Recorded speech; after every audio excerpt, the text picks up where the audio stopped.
네, 안녕하십니까. 9주차 6교시 수업을 시작하도록 하겠습니다. 자, 이번 시간은 우리가 직업과 스트레스에 관한 내용입니다. 자, 그래서 요거 스트레스의 한번 정의를 살펴보면은 그 어원적, 고전적으로 살펴보면은 뭐 팽팽하게 조인다 라는 뜻을 지니고 있습니다. 스트레스는 신체 기관이나 정신력에 영향을 주는 외적 힘에 의한 영향을 받고, 또 사람이 이제 원래의 상태로 복원하려고 하는 것이 있죠. 그러한 복원하려는 내부 과정을 포함하는 인간의 어떤 반응 체계라고 할 수 있습니다. 여러분들도 요즘 스트레스를 사람이 스트레스 없는 경우는 없죠. 그런데 그 스트레스를 얼마나 슬기롭게 잘 해결하냐에 따라서 그 어떤 직무라든지 어떤 또 삶의 질 향상 이런 것에 영향을 줄 수 있는 것이죠. 자, 일반적인 정의의 방향을 살펴보면은 스트레스는 세 가지 차원의 정의를 방향을 볼 수 있는데, 첫 번째는 반응으로서의 스트레스다라는 것이죠. 이것은 우리가 생물학적 또는 생리학적 정서적 또는 행동적 향상성의 분기로 정의가 되는 것이다. 이 향상성이라고 하는 것은 그 어떤 원래의 의치로 다시 복귀하려고 하는 노력인 것이죠. 그런 그 우리가 어떤 스트레스를 받거나 이러면은 그것을 다시 원상태로 돌아가려고 하는 향상성을 선천적으로 우리가 생리학적으로 갖게 되는데, 이런 향상성의 분기가 되면 이런 반응으로서의 스트레스가 온다. 그래서 셀리의 어떤 일반 적응 증후군으로 대표적인 것이고, 또 이 자극으로서의 스트레스는 스트레스를 일으키는 어떤 사건 자체를 말하는 스트레스 원인인 것이죠. 사건 자체. 그래서 우리가 뭐 비합리적인 신념 ABCD에서 이런 사건 자체가 어떤 그 비합리적인 신념을 일으키는 것이 아니고, 우울이나 불안을 일으키는 것이 아니고 이런 비합리적인 신념을 일으킨다라고 저는 우리가 학습한 적이 있을 것 같아요. 그래서 이런 그런 것이 이제 자극으로서의 스트레스인데, 이러한 그 개인의 특성과는 무관하게 발생을 하며 객관적으로 기술될 수 있는 성질을 가진 자극으로 볼 수 있다. 자, 개인차로서의 스트레스. 자, 이것은 스트레스를 환경적 자극 요인과 어떤 개인적 특징적 반응 간의 상호작용으로 정의를 하는데, 이 개인차가 존재를 하겠도 성격에 따라서. 그래서 어떤 사람은 성격적으로 스트레스를 많이 받는 사람이 있습니다. 또 어떤 사람은 그렇게 뭐 느긋하고 뭐 그렇게 뭐 좀 자유롭고 걱정거리가 없는 사람들, 별로 스트레스를 안 받죠. 이런 개인차가 좀 있습니다. 그 다음에 세 번째는 직무 스트레스라고 하는 것인데, 이것은 개인을 위협하는 직무 환경의 특성이나 어떤 특정한 직무와 관련된 이러한 부정적인 환경 요인, 직무와 관련된 부정적인 환경 요인, 또는 어떤 위협적인 직무 환경에 대한 반응, 이런 개인의 능력과 어떤 직무 구조와의 불일치 등으로 정의를 내릴 수가 있습니다. 세 번째는 직무 스트레스를 우리가 살펴보면은 요 분야는 좀 중요한 분야입니다. 그래서 역유자형 가설을 우리가 꼭 기억을 해주시기 바랍니다. 이 그래프에 보시면은, 자, 이 스트레스가 낮아도 동기부여가 부족하죠. 또 너무 높아도, 스트레스가 높아도 이런 스트레스 해소를 위한 시간 노력이 많이 소비되기 때문에 성과는 낮죠. 그래서 이 적정한 긴장감과 경제의식이 어떤 높은 수준의 성과를 낼 수 있다, 이렇게 이제 보는 것이죠. 그래서 이 흥분이나 욕구, 긴장이 증대되면 어느 수준까지는 과제 수행이 증가했다가 하다가 그 이후에는 비조직화 및 수행 감손이 증가된다는 것이고, 이런 스트레스 수준이 너무 낮거나 너무 높으면 건강이나 작업 능률은 그만큼 낮아지며, 스트레스 수준에 적당하면 건강도 최적 수준으로 유지되고 작업 능률도 최대가 된다는 가설이다. 그러니까 결국은 적절한 스트레스가 전적으로 어떤 그 건강이나 작업 능률을 저하시키는 건 아니라는 것이죠. 적정한 스트레스는 이러한 건강이나 작업 능률을 높인다. 이런 것을 우리가 기억을 해야 될 것 같습니다.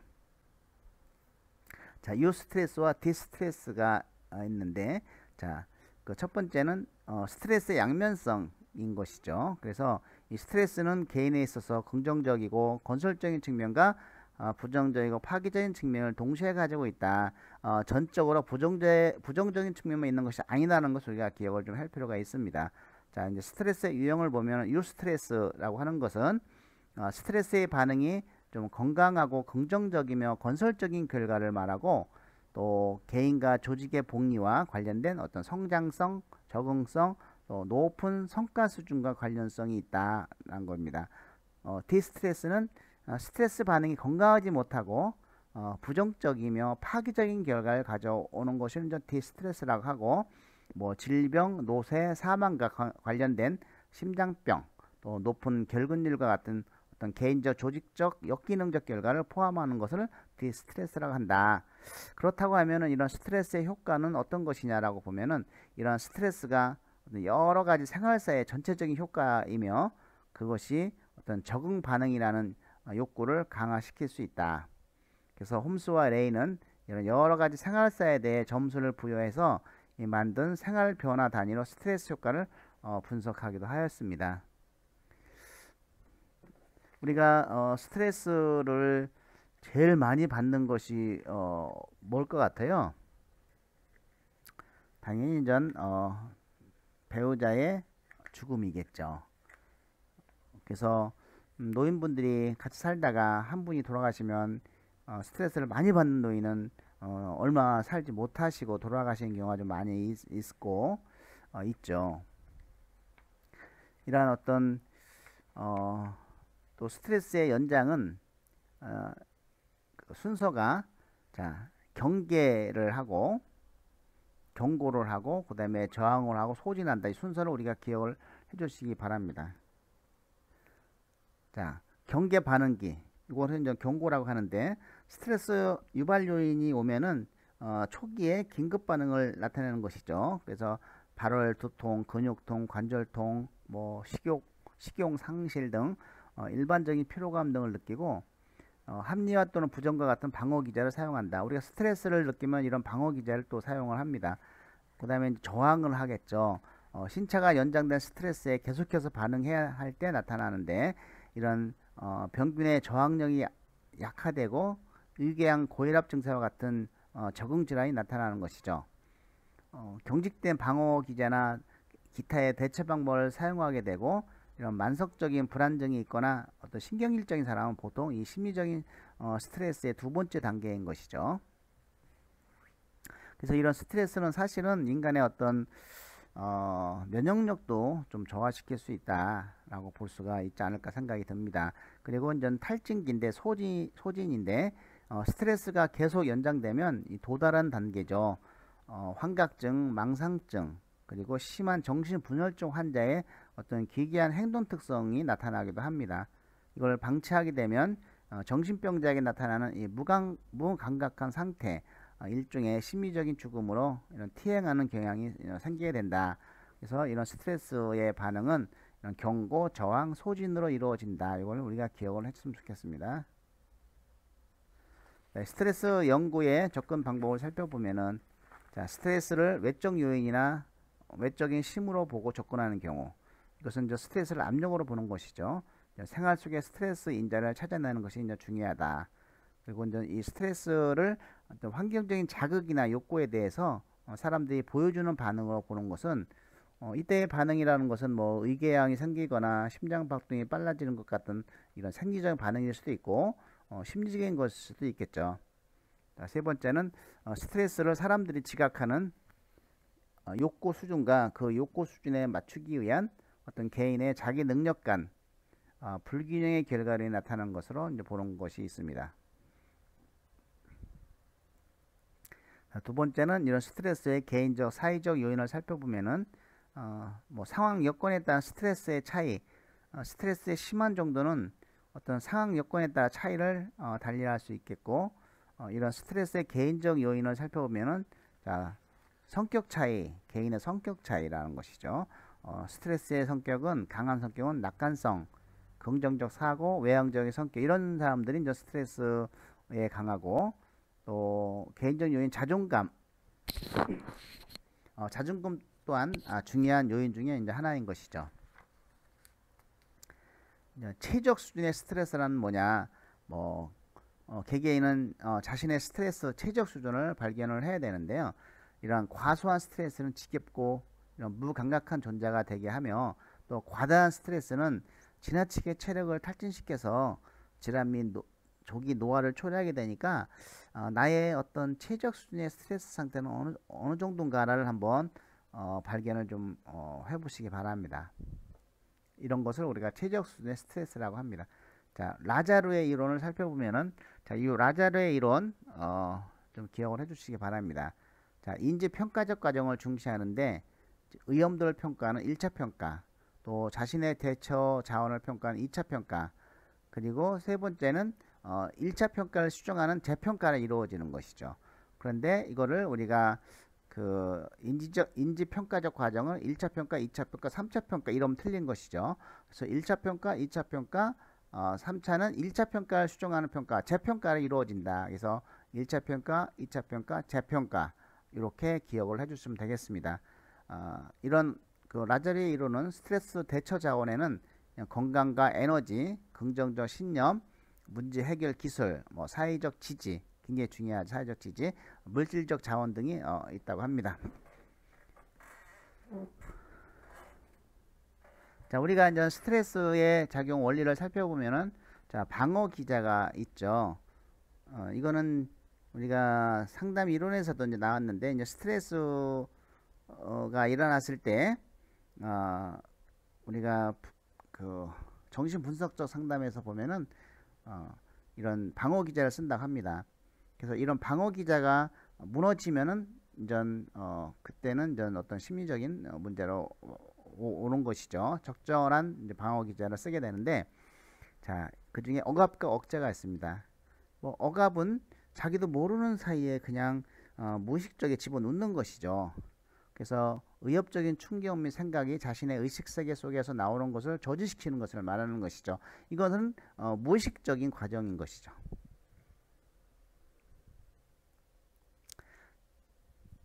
자, 또 억압은 이런 의협적인 충격 및 생각이 자신의 의식 속에서 들어오는 것을 저지시키는 것을 말하는 거고, 무의식적으로 막는 거죠. 자기도 모르고 있는 겁니다. 또 상간에 대한 저기를 억제하는 거. 억제는 상간에게는 어떤 원한이 없다고 이야기할 수 있는 것이죠. 나는 상간에게 어떤 원한도 없어. 하지만 이것이 이제는 빈번한 지각으로 이어지고 또 업무의 효율성을 떨어뜨릴 수 있는 행동을 보이는 것이죠. 이런 것이 이제는 방어 기제에 해당될 수 있다. 내면적 현실의 붕괴, 그리고 이 방어 기제 중에서 가장 중요한 것으로 다른 방어 기제의 기초가 되는 것은 어떤 무의식적 과정인 것이죠. 자, 억제는 그 내가 의식 속에서 의식적으로 어느 정도 알고 있는 거예요. 내가 의식적으로 이제는 그 올라오지 못하게 밀어넣는 것이죠. 그래서 억제는 의식적 과정으로 자신을 괴롭히는 욕구, 생각, 경험을 의식 밖으로 몰아냄으로써 어떤 감정적 갈등이나 내외적인 스트레스를 처리하는 것이죠. 자, 그래서 억압은 무의식적 과정이고 억제는 의식적 과정이다라는 것을 우리가 기억을 해주시고요. 자, 두 번째는 이제 부정인데, 이 부정은 우리에게 불쾌하거나 위협적인 사실을 목격하거나 듣는 것을 아예 그냥 거부하는 것이죠. 그리고 외면적, 사회적 현실의 인정을 거부하는 것이죠. 자, 행위 표출, 합리화는 그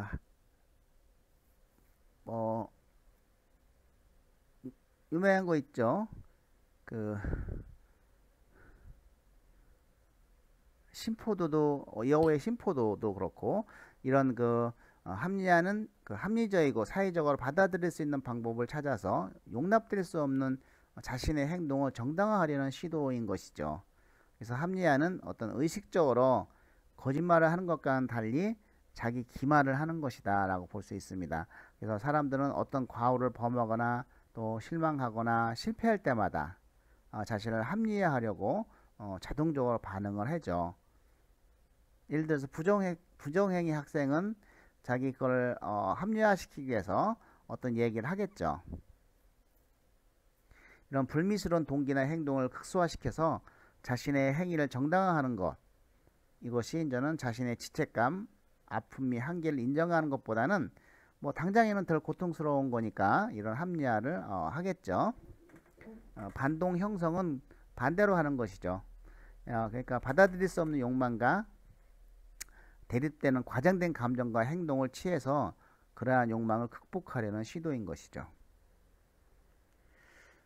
반동 형성의 출현 여부는 이런 의식적인 감정과 행동을 과장하게 표현하는 정도에서 알 수가 있습니다.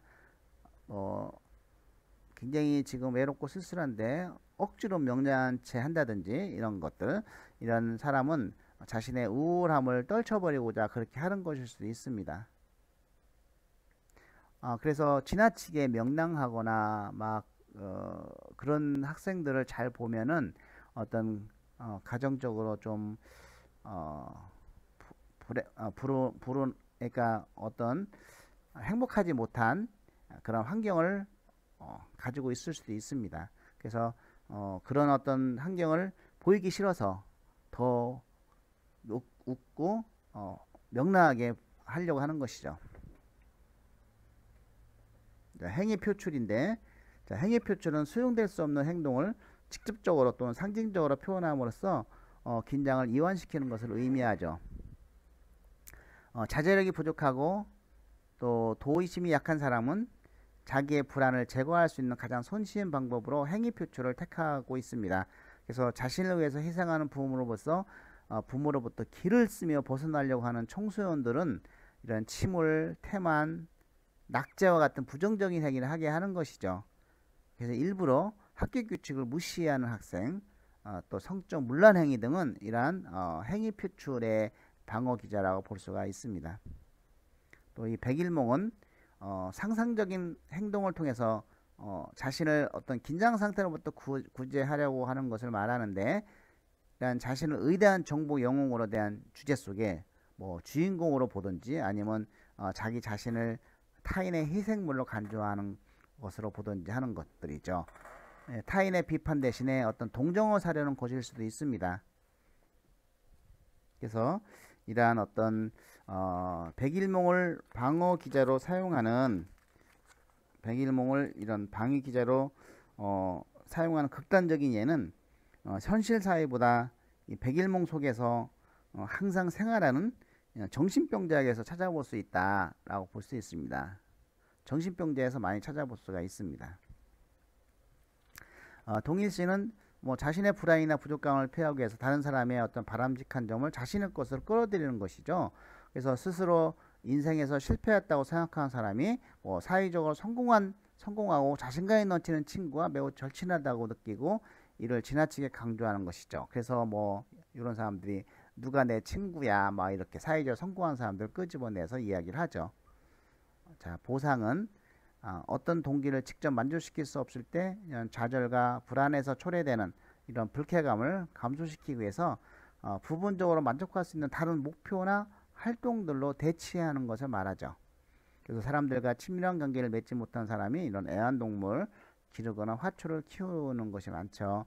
그래서 이 지나치게 애완동물을 많이 키우는 사람들도 어떻게 보면은 이런 사랑받기 위해서 다른 사람들과 친밀감을 맺지 못하기 때문에 하는 어떤 보상적인 차원이다라고 좀 볼 수가 있지 않을까 이런 생각이 듭니다. 자, 투사는 자신의 동기나 불편한 감정을 무의식적으로 타인이나 환경 탓으로 돌리는 것이죠. 그래서 자기의 결점을 어떤 사람이나 사물을 통해서 비난하게 되는 것이죠. 자신이 어떤 사회적으로 용납받지 못했던 것을 했다고 하면은 그거를 자기의 무의식 속에 가둬놓고 그것을 남에게 나타내는 것이죠. 그래서 이 투사에는 어떤 문제의 소재로 뭐 가상적인 거, 개인의 성격적인 결함, 타인의 책임으로 돌리는 세 가지 유형이 있습니다. 자, 방어 기제의 이제 복합 출현을 보면은 이런 방어 기제는 어떤 위협에 직면하면서도 자기 가치관 및 정상을 유지하려는 이런 자연 발생적이고 무의식적인 수단인 것이죠. 스트레스를 나오게 되면 이런 것이 이제 자동적으로 이제 발생이 되는 것이죠. 그러나 이런 방어 기제는 자기 기만 및 현실 왜곡을 좀 내포하고 있겠죠. 있기 때문에 이런 방어 기제의 어떤 상습적 사용은 결국은 자기 파멸을 초래하게 된다는 것입니다. 즉, 뭐 우리의 성장을 방해한다는 것이죠. 이런 방어 기제 중에서도 사실은 좀 긍정적인 방어 기제도 있죠. 뭐 승화라든지 이런 것들. 자, 이제 스트레스, 실패에 대한 스트레스는 일반적인 방어 기제 복합적으로 출현한다는 것이죠. 뭐 합리화, 투사, 보상. 죄책감은 합리화, 투사, 타락이나 포기. 적대감은 뭐 백일몽, 전이, 억제, 반동 형성. 열등감은 동일시, 보상, 백일몽. 실현은 합리화, 백일몽, 고립화. 뭐 이런 식으로 개인의 능력 한계는 부정, 백일몽, 보상. 금지된 성욕 및 성행위는 합리화, 투사, 억압. 이렇게 한 가지 방어 기제가 출현하는 것이 아니고 이렇게 복합적 방어 기제가 나오는 것들도 있다라는 것을 그냥 기억만 해주면 되겠습니다. 이런 것도 있다라고만 생각하면 되겠습니다. 자, 심리적 스트레스 유형은 첫 번째는 강박감이죠. 강박감. 이 강박감은 이런 강박감 때문에 사실은 잘못될 수도 있어요. 제 친구도 가정에서 너무 기대를 많고 막 이래서 이 강박감을 많이 가져서 결국은 인생이 좀 잘못됐어요. 이런 어떤 내적 요인, 개인의 야망이나 또는 외적 요인, 이 두 요인의 결합에 의해서 강박감을 경험을 하고 이런 완전주의자, 마감 시간에 대한 강박감 등 이런 것을 저는 너무 심하게 느껴도 저는 심리적 스트레스의 유형이 되겠죠. 또 좌절, 원하는 목표가 지연되거나 차단될 때, 또는 지연, 이런 그 좌절의 종류는 지연, 좌절의 일반적인 근원이 되고 있고, 신호등 대기, 뭐 공중전화박스에서 순서 대기, 이런 환경이 도시화될수록 좌절 경험은 더욱 증가를 하게 되겠죠. 뭐 사회적 장애물, 개인의 특성, 능력 부족이라든지 죄의식, 인종, 성별 등, 또 상대적인 결핍, 좌절의 결과, 뭐 가끔 분노와 공격 행위를 초래하는 거, 이와 같이 5가지가 좌절에 관련된 심리적 스트레스 유형이 되겠습니다. 또 이 갈등은 갈등의 원인은 2개 이상의 견디기 어려운 심에 대응해야 하는 압박 때문에 생기는 심리적 혼란 상태를 의미하죠. 2개 이상의 견디기 어려운 심에 대응해야 되는 압력, 압박, 이것이 이제 갈등의 원인이다라고 볼 수가 있습니다. 자, 이 갈등의 종류 우리가 기억을 좀 했으면 좋겠습니다. 이 접근은 일단은 긍정적이라고 보시면 돼요. 긍정적인 일. 히피는 부정적인 일, 싫어하는 일. 자, 접근은 긍정한 것에 대한 갈등입니다. 2개의 바람직한 것 중에 하나를 선택하는 것이죠. 뭐 예를 들어서 뭐 여름 휴가를 산으로 갈 것인지 바다로 갈 것인지 이런 거. 히피 같은 건 부정인 것이죠. 2개의 바람직하지 못한 것 등의 하나를 선택해야만 되는 거. 낙제를 하지 않으려면 하기 싫은 공부를 해야 한다. 뭐 이런 것들. 또 접근 히피, 이것은 긍정 부정이 되겠죠. 그래서 스카이 다이빙은 긍정적인 것이죠. 스카이 다이빙을 하고 싶은 마음과 히피, 다칠까봐 두려워하는 마음, 이것이 접근 히피 갈등인 것이죠. 자, 이중 접근 히피 갈등, 이것은 이중 접근 히피 갈등은 2개의 선택이 모두 장단점이 내포되어 있을 때 발생을 하는 것이다. 이런 경우 많이 경험을 할 거예요. 뭐 나중에 결혼하면은 진짜 더 심합니다. 왜냐면 친구 만났는데 술을 마시고 있어요. 근데 친구가 더 계속 하자 그래. 그래서 친구는 술을 마시고자 하고 아내는 빨리 들어와, 뭐 하는 거야, 막 문자 보내. 이럴 경우 어떻게 해야 돼요? 친구와 술 먹는 건 굉장히 긍정적이야. 또 아내는 빨리 들어와. 이것은 전 친구와 술을 마시자니 어떻게 돼요? 와이프가 싫어할 것이고, 와이프 말을 듣자니 친구가 싫어할 것이고, 이렇게 되는 것이죠. 이것이 이제 이중 접근 히피 갈등이라고 합니다. 4가지 접근 갈등의 종류 우리가 기억을 해주시기 바라고. 자, 이 불안의 원인은, 자, 이제 위험에 걸려 있는 것 같이 막연하게 평안하지 못한 느낌이 들어 가슴이 뛰고 근육이 긴장되며 식은땀이 솟아나는 거, 이게 이제 불안의 원인이다. 그러한 영향은 불안은 어떤 성적 또 시험, 성적 또는 시험 또는 학업 성취도와 같은 것에 긍정적 영향을 미치는 어떤 촉진적 불안과 부정적으로 작용하는 쇄진적 불안이 있죠. 이 불안이 좀 심하면 이러한 긍정적인 것도 있습니다. 불안하니까 더 열심히 공부하고 하겠죠. 이 불안과 스트레스를 비교를 해보면은 이 불안을 두려움과 관련된 스트레스와 구별하는 것은 좀 일반적인 것이다 라고 하고, 불안은 보다 주관적이고 보편적인 의협과 관련이 있다는 것입니다. 자, 조직 내적 직무와 스트레스의 제 요인을 살펴보면은 어떤 것이 이제 스트레스의 조직 내적 직무와 스트레스가 제 요인이 되는가 살펴보면 역할 요구라는 것이죠. 역할 갈등과 역할 모호성. 요 부분도 우리가 꼭 기억을 해 주시기 바랍니다. 이제 뒤에 이제 역할 갈등과 역할 모호성에 대한 의미가 나옵니다. 또 과업을 요구한다든지 직업의 유형, 경력 개발, 또 관리적 직무, 정형적 직무, 뭐 작업 과부하 등 이런 것도 스트레스의 제 요인이 되고, 또 물리적 욕구, 소음, 열기 및 냉기, 습도, 조명, 기계적 진동 이런 작업 환경이라든지 이런 것들이 이제는 또 스트레스 직무와 관련된 요인이 될 수 있습니다. 그리고 개인 간 요구, 어떤 불일치 및 부조화 상태, 또 사회적 조밀도, 성과 평가, 직무의 불안전성, 환경에 예속되는 행동, 연마적 퍼스널리티, 리더십 스타일, 집단 압력 등 이런 것들이 이제는 직무와 스트레스 요인이 됩니다. 자, 역할 갈등 우리가 보시면, 자, 역할 갈등이라는 것은 역할 전달자와 역할 담당자 간에 이제 모순된 역할 기대의 지각인데, 네 가지가 있다는 거 꼭 기억해 주시기 바랍니다. 자, 송신자 내의 갈등, 이것은 송신자 내죠. 둘 또는 그 이상의 서로 모순된 기대를 요구할 때입니다.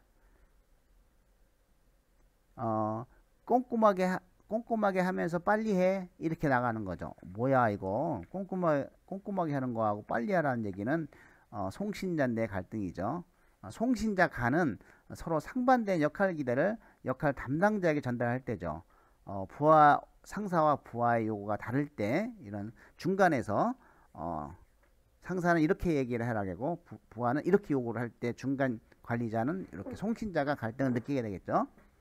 개인 간 역할은 어떤 직업에서의 욕구와 직업 이외의 욕구 간 갈등인 것이죠. 직장인과 가정생활 이런 거죠. 또 직장 내 개인 내 역할 갈등은 개인이 수행하는 이런 직무의 욕구와 가치관이 다를 경우에요. 우유를 생산해야 되는데, 좀 좋은 우유를 해야 되는데 회사에서 멜라닌 우유를 생산을 하고 있어. 사람의 건강을 해칠 수 있는 그러한 우유를 생산하고 있을 때 좀 갈등을 일으키겠죠.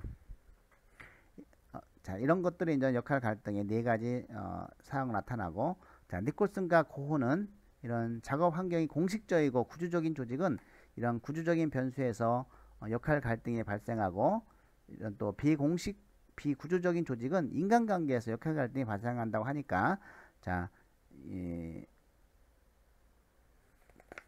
이것을 우리가 이제는 역할 갈등이라 보고 있습니다. 자, 역할 모호성은 자신이 맡고 있는 사람이 자신의 역할에 대한 다른 사람의 기대를 확실하게 알지 못하는 경우에 발생을 하죠. 도대체가 어떤 상사가 나에 대해서 어떤 역할을 기대를 하는지 잘 모를 때 이런 경우에 또 스트레스를 받을 수 있습니다. 또 조직 내 수행해야 할 이런 직무와 권한 및 책임 등 역할 자체가 분명하지 않을 때 발생을 합니다. 네, 분명하지 않을 때 발생한다고 이렇게 보시면 되겠고요. 개인에게 직무 수행에 필요한 정보가 충분히 제공되지 않는 데에서 이런 나타나는 역할 수행의 불확실성을 의미를 합니다. 그래서 역할 갈등보다는 직무 만족과 부적인 상관관계가 높다. 이러한 역할 모호성이 더 직무 만족에 마이너스적이다 라는 것을 우리가 기억을 하면 되겠습니다. 두 번째는 이제 과업 요구인데요. 과업을 수행하는 과정에서 요구되는 이런 과업 자체와 또 제 활동의 내용으로 국한시키고 있기 때문에 이런 직무 수행자 자신이 느낄 수 있는 스트레스 요인이 되겠죠. 이런 과업 기능의 다양성, 또 과업 정체성, 또 과업 중요성, 자율성 등은 스트레스와 절대적인 관계에 있다라는 것을 우리가 기억을 하면 되겠습니다. 이런 작업 과중은 시간이나 능력, 기술에 비해서 과중한 그 과업이 주어질 때 인식되기 때문에 이런 과업 과소는 능력 이하의 과업을 수행할 때 지각이 될 수 있겠죠. 자, 이런 과업 요구는 두 가지. 직업의 유형을 보면은 그 일선 감독자가 이런 과학자보다 스트레스 기형이 더 높다고 하고, 또 기업가는 같은 연령층의 교수보다 스트레스를 더 많이 경험한다고 합니다.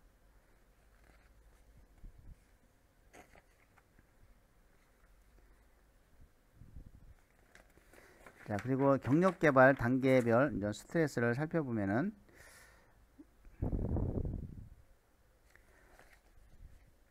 확립 단계에서 사람들은 자신의 미래에 대해서 불확실성과 불안감을 느끼게 된다고 합니다. 어떤 그 슈퍼의 이제 발달 단계에서 확립 단계가 가장 불확실성과 불안감을 느끼게 된다고 합니다.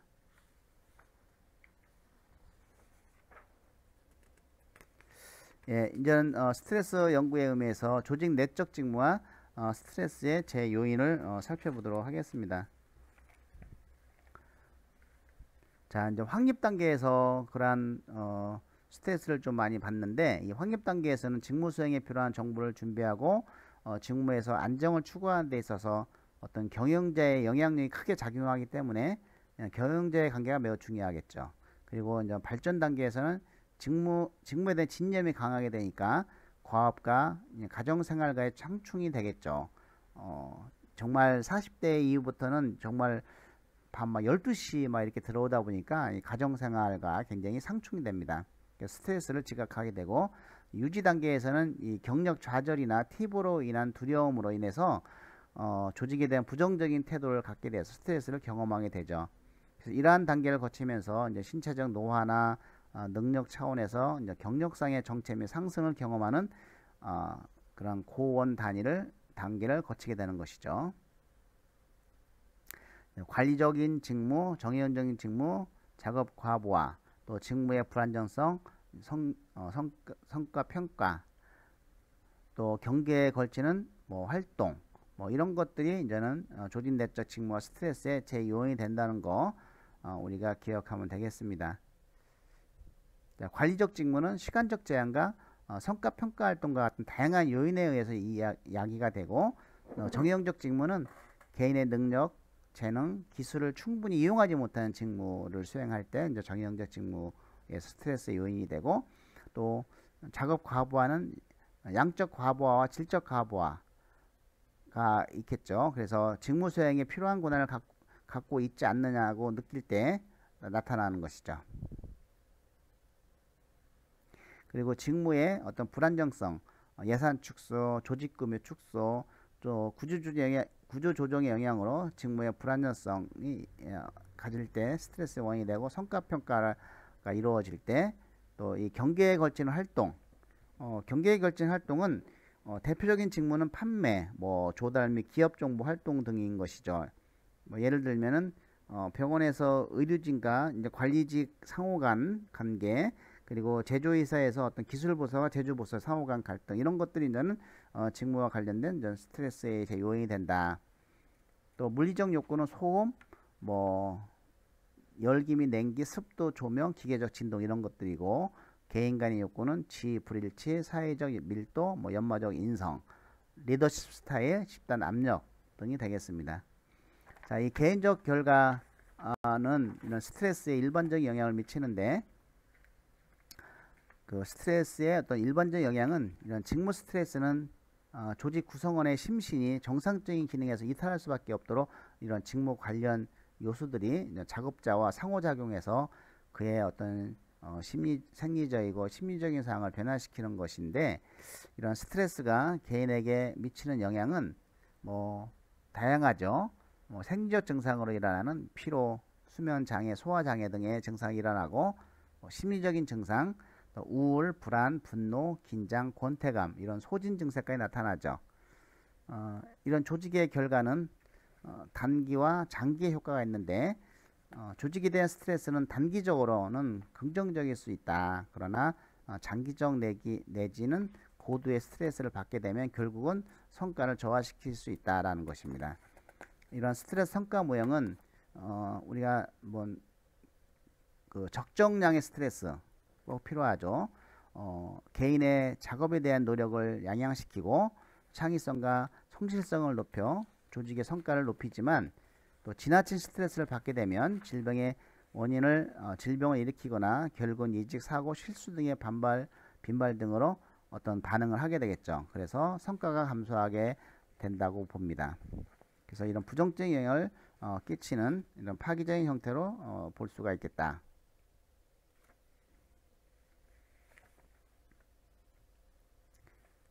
자, 예방 및 대처 전략. 건설적인 대응은 적극적으로 하는 것이죠. 문제 해결하기 위해서. 비건설적인 대응은 이런 스트레스 상황을 원인에 대한 해결 없이 자신의 불안과 같은 감정 반응을 감수하기 노력하는 것이죠. 먼저 스트레스 상황의 원인을 적극적으로 해결해야 되겠죠. 이 적극적인 대처 방향 우리가 기억을 해두기 바랍니다. 여러분들은 어떤 대처 방안을 사용했는지도 한번 생각을 해보기 바랍니다. 스포츠를 통한 이완 극복 방안, 또 이완 훈련을 통한 극복 방안, 근육 활동의 감수 훈련, 바이오 피드백, 또 명상, 또 정신적 심상을 이용한 방법, 체면, 체계적 등간법 등, 또 정서 표현, 운동, 대화, 노래, 기타, 인지의 재구성, 시간관리, 전문적인 상담과 자기 주장 훈련 이런 것들. 그리고 소극적인 대처 방안은 방어 기제를 사용하는 것이죠. 그래서 어떤 기만형의 기제는 억압, 투사, 감정 전이, 합리화가 되겠고, 대체형은 대신한 거니까 보상, 또 반동 형성, 승화. 희표형의 기제는 공상, 티행, 거부증, 동일시. 자, 그래서 이런 어떤 소극적인 방어 기제가 있다. 자, 요 부분은 우리가 기억을 해야 되겠습니다. 개인 관련 스트레스 요인, A형 행동 유형과 B형 행동 유형, 어떤 형이 더 스트레스를 받느냐. 자, A형 행동 유형이 더 스트레스 받겠죠.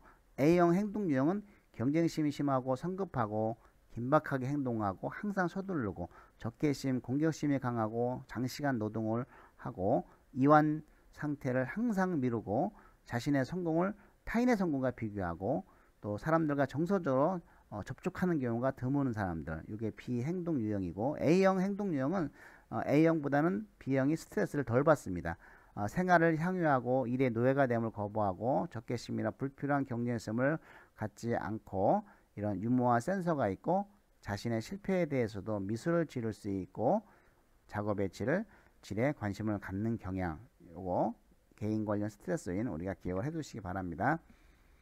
자, C형 행동 유형은 협조적, 유화적이고 다른 사람들의 욕구를 충족시켜주기 위해서 자신의 욕구를 포기하는 유형, 분노와 같은 부정적 정서 표현이나 자기 주장을 자제하고 수용, 양보하려는 경향이 높은 성격인 것이죠.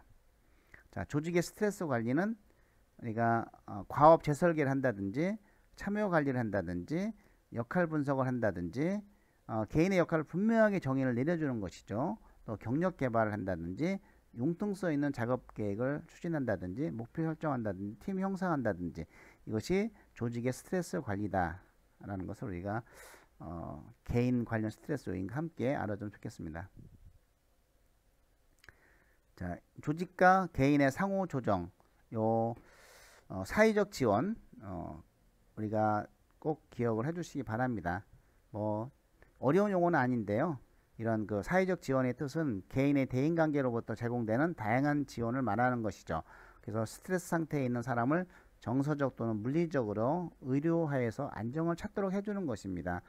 이런 사회적 지원의 원천은 직장 내 원천은 상사, 동료, 부하, 고객 등이고 직장 내 원천은 가족, 친구, 종교단체, 사회적 지원단체, 전문가 등이 있겠죠. 자, 이 사회적 지원의 유형들을 살펴보면은 그 첫 번째 이제 뭐 자존심 지원, 자기 효능감, 수용감을 높이는 데 기여하고, 두 번째는 정보적 지원, 문제 해결에 도움이 되는 정보나 충고를 주는 거고, 정서적 지원은 이런 정서적 공감을 표현하거나 또는 정서 표출을 도와주고 이런 존중과 사랑을 표현해 줌으로써 편안함을 느끼고 소속감을 높여주는 것이죠. 마지막에 잘 안 보이지만 이게 도구적 지원입니다. 도구적 지원은 물질적인 지원과 서비스를 제공시켜 주는 것이죠. 이와 같이 사회적 지원의 효과는, 상사의 지원은 부하의 정신적, 신체적, 건강상의 문제를 경감시키는 데 도움이 되고, 동료의 지원은 동료들이 생산성과 동기에 중요한 영향을 미치는 거, 그리고 이 동료들이 사회적 강화에 의해서 강제되는 생산 규모를 형성하는 것입니다. 예, 조금 여기까지 저는 스트레스에 대한 수업을 마칠까 합니다. 좀 다소 길어졌는데 여러분 수고 많이 하셨습니다.